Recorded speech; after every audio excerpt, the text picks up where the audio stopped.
So hello everyone, আজকে নিয়ে চলে এলাম তোমাদের সঙ্গে নতুন কিছু ভিডিও নিয়ে। তো ভিডিওটা দেখে নিশ্চয়ই বুঝতে পারছো, হ্যাঁ আমাদের এখানে ছিল ঘোড়া দৌড়। এটা ছিল গতকাল, কারণ প্রচণ্ড বৃষ্টি হচ্ছিল, বৃষ্টির কারণে কিছুটা হয়ে কিন্তু বন্ধ হয়ে গেছিলো। এটা হচ্ছে আজকের বিকালে হয়েছে।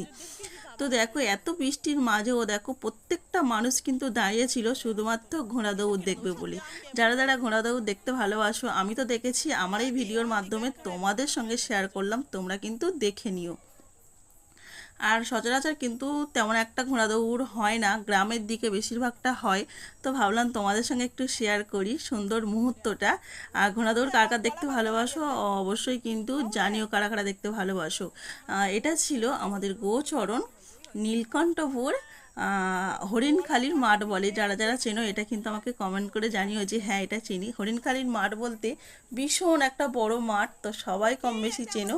এদিকে দেখো আমার মা, ছেলে, কাকিমা, এরা দেখো এরা বসেছিল ছাতা মাথায় দিয়ে। আরও একটা সুন্দর জিনিস তোমাদেরকে দেখাবো এই বৃষ্টির মধ্যে।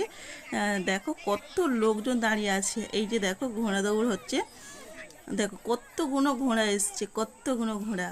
তো ভিডিওটা দেখে কেমন লাগলো সেটা কিন্তু জানিও, নতুন কিছু তোমাদের সঙ্গে শেয়ার করলাম।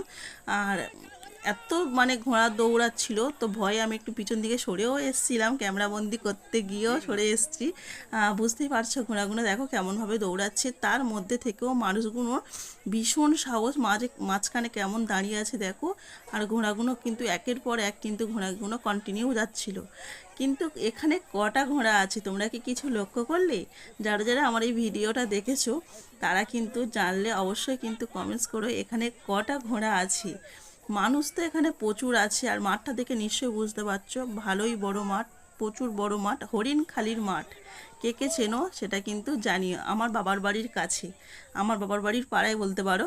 তো যাই হোক, এদিকে দেখো আমরা কিন্তু ঘোড়া দৌড় দেখে দাঁড়িয়ে আছি। তো ভিডিওটা কেমন লাগলো জানিও। টাটা সবাইকে।